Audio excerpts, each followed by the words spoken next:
Assalamualaikum warahmatullahi wabarakatuh. Nama saya Dava Feberalelo dari kelas 11 Akselerasi Seman 11 Kabupaten Tangerang.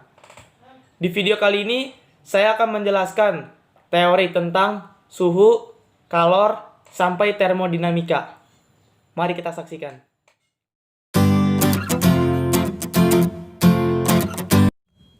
Nah, yang pertama kan ada suhu dan pemuaian.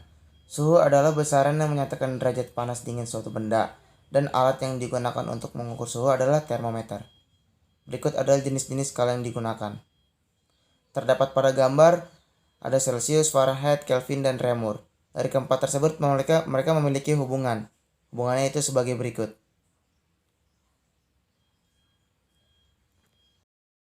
Nah, setelah itu ada yang namanya pemuaian.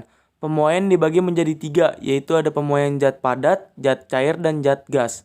Kita mulai dari zat padat.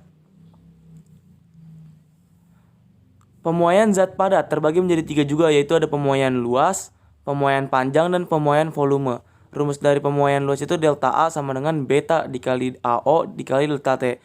Dan panjang itu delta L sama dengan alpha dikali LO dikali delta T. Dan volume itu gamma dikali VO dikali delta T.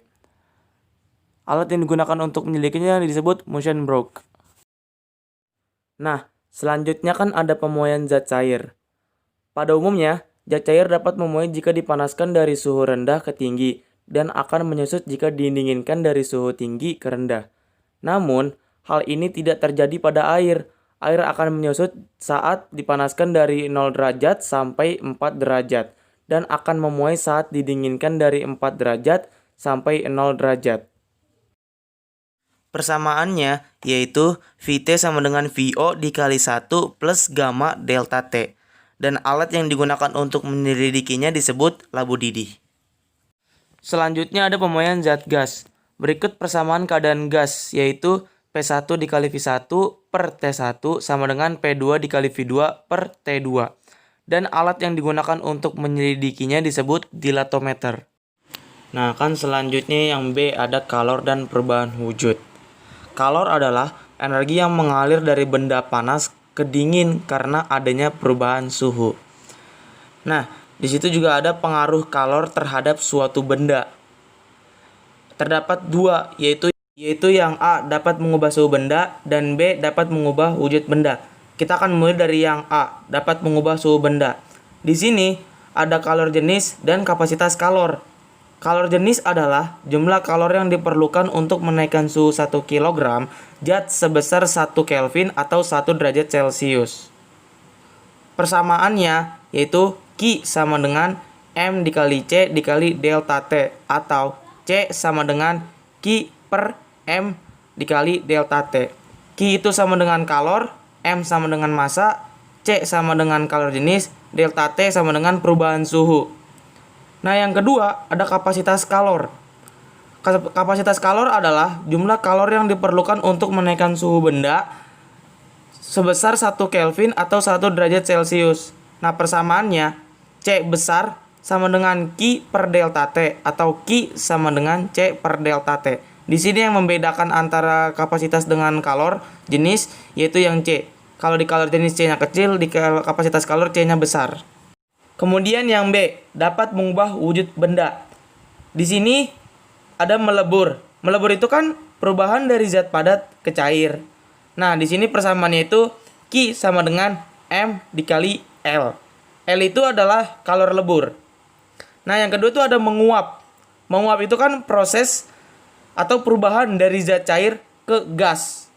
Nah, di sini terdapat persamaan juga yaitu Q sama dengan M dikali U. U itu kalor uap. Di sini sebenarnya rumusnya sama saja, cuman yang membedakan hanya di kalor lebur dan kalor uapnya saja. Oke, selain kalor dapat berubah wujud, pastikan kalor dapat berpindah. Nah, di sini ada perpindahan kalor. Perpindahan kalor itu dibagi menjadi 3, yaitu ada konduksi, konveksi, dan radiasi. Konduksi. Konduksi adalah perpindahan kalor tanpa disertai perpindahan partikel. Nah, di sini laju konduksi termalnya itu sama dengan Q per T sama dengan Ka dikali delta T per L. Konveksi. Konveksi adalah perpindahan kalor yang disertai perpindahan partikel. Laju konveksi termalnya yaitu sama dengan Q per T sama dengan HA dikali delta T. Radiasi. Radiasi adalah perpindahan kalor dalam bentuk gelombang elektromagnetik. Laju radiasi termalnya yaitu Q per T sama dengan tetapan Boltzmann dikali AT. Dan selanjutnya, yang C, asas Black. Bunyi dari asas Black yaitu, pada pencampuran dua zat, banyaknya kalor yang dilepaskan oleh zat bersuhu tinggi sama dengan besarnya kalor yang diterima zat bersuhu lebih rendah. Nah, di gambar ini terdapat rumusnya, yaitu Q lepas sama dengan Q terima.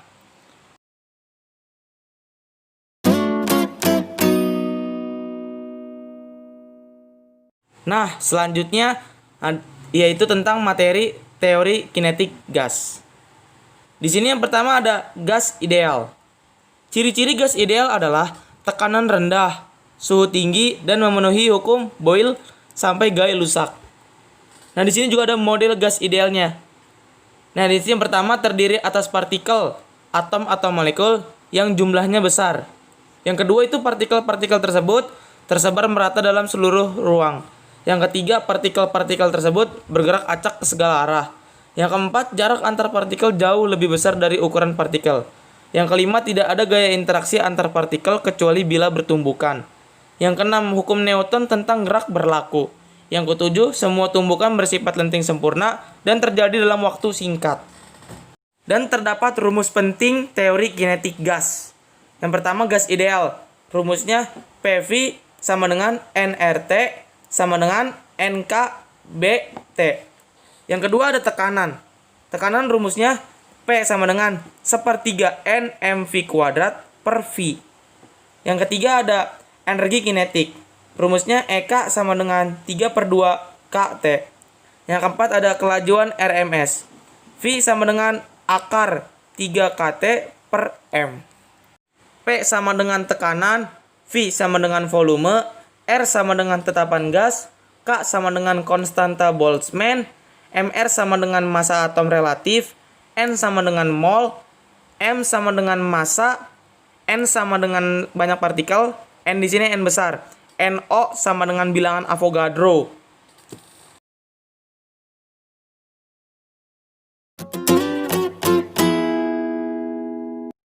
Nah, materi yang selanjutnya yaitu termodinamika. Di sini yang pertama, sistem termodinamika. Kita harus tahu dulu apa itu termodinamika. Termodinamika adalah ilmu yang membahas tentang suhu, kalor, dan usaha mekanik pada gas atau biasa disebut sistem. Nah, di sini juga kita harus tahu apa pengertian sistem. Sistem adalah sejumlah gas yang terdapat dalam wadah tertutup. Nah, di sini itu terdapat persamaan. Persamaannya itu sama dengan W sama dengan P dikali delta V. W itu usaha, P itu tekanan, delta V itu perubahan volume. Nah, yang kedua, hukum 1 termodinamika. Berbunyi, panas yang ditambahkan pada suatu sistem sama dengan perubahan energi internal. Sistem ditambah usaha yang dilakukan oleh sistem. Nah, di sini juga terdapat persamaan, yaitu Q sama dengan delta U plus W atau delta U sama dengan Q min W. Catatan untuk hukum 1 termodinamika ini. Jika W positif, maka sistem melakukan kerja. Jika W negatif, maka sistem menerima kerja. Jika Q positif, maka sistem menerima kalor. Jika Q negatif, maka sistem melepas kalor. Jika suhu naik, delta U positif. Dan jika suhu turun, delta U negatif. Nah, yang ketiga, penerapan hukum 1 termodinamika. Itu ada 4 proses. Yang proses pertama yaitu proses isotermal. Proses isotermal, proses dalam suatu sistem pada suhu tetap. Dan persamaannya yaitu Q sama dengan W sama dengan nRT ln V2 per V1. Yang kedua, proses isokorik. Dialami oleh sistem tanpa disertai perubahan volume. Atau volume itu sama dengan tetap.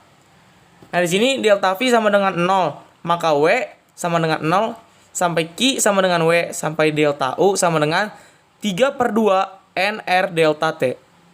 Yang ketiga, proses isobarik. Proses dalam suatu sistem tidak mengalami perubahan tekanan. Berarti sama delta P-nya sama dengan 0. Nah, kalau delta P sama dengan 0, maka W sama dengan P dikali delta V. Sama dengan Q sama dengan delta U ditambah W. Nah, yang keempat, proses adiabatik. Pada sistem tidak terjadi pertukaran kalor dengan lingkungannya. Berarti delta Q-nya sama dengan 0. Ya, berarti W sama dengan delta V atau W sama dengan 3/2 N R dikali T1 dikurang T2. Nah, yang keempat, hukum 2 termodinamika. Itu berbunyi, setiap partikel pada gas selain memiliki energi juga memiliki kecepatan efektif. Nah, perumusan hukum 2 termodinamika itu terbagi menjadi dua. Ada rumus Kelvin-Planck dan rumus Clausius. Rumus Kelvin-Planck, kalor tidak mungkin dapat diubah semuanya menjadi usaha. Berarti kalor itu tidak bisa diubah menjadi usaha semuanya. Nah, di sini rumusnya Nmax sama dengan dalam kurung 1 min T2 per T1 dikali 100%. Nah, rumus yang kedua, rumus Clausius, kalor tidak mungkin diserap seluruhnya dari reservoir suhu rendah tanpa melakukan usaha pada mesin. Nah, berarti persamaannya itu N sama dengan T1 per T2 dikurang 1 dikali 100. Atau W sama dengan Q2 T1 per T2 dikurang 1. Sebenarnya kita lihat rumusnya sama saja ya. Mungkin perbedaannya hanya kalau di Kelvin-Planck dia T2 per T1, kalau di Clausius itu T1 per T2. Kalau dalam Clausius juga biasanya rumus itu tuh berlaku untuk mesin pendingin atau refrigerator. Contoh kita ambil seperti kulkas. Dan yang kelima, mesin Carnot. Mesin Carnot kan terbagi menjadi dua tuh. Ada mesin kalor atau mesin panas sama mesin pendingin. Nah, kita sini dari mesin kalor dulu. Mesin kalor adalah suatu mesin yang dapat memanfaatkan suatu aliran kalor secara spontan. Nah, kita lihat gambar pada mesin kalor ini. Di situ ada T1, Q2, dia lagi masuk. Dan T2-nya sama Q2-nya keluar. Nah, kalau dia keluar berarti usahanya juga ikut keluar. Nah, di T1 itu termasuk suhu tinggi. Dan T2-nya itu suhu rendah. Nah, di situ juga ada persamaan kan. Q1 sama dengan W plus Q2.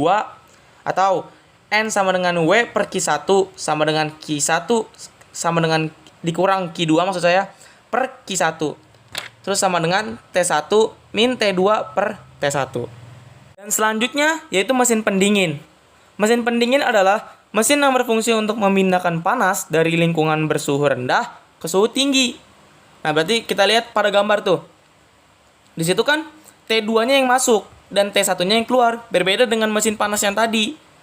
Mesin panas yang tadi T1-nya yang masuk, T2-nya yang keluar. Nah, di sini kalau T2-nya masuk, berarti usahanya juga masuk. Nah, itu yang membedakan antara mesin pendingin dengan mesin kalor atau panas. Nah, di situ terdapat sebuah rumus, yaitu W plus Q2 sama dengan Q1 atau K sama dengan Q2 per W sama dengan Q2 per Q1 kurang Q2 sama dengan K sama dengan T2 per T1 min T2. Di situ juga beda kan dengan mesin kalor tadi. Kalau dia Q1 Q2-nya yang di atas, kalau mesin pendingin Q2-nya yang di atas.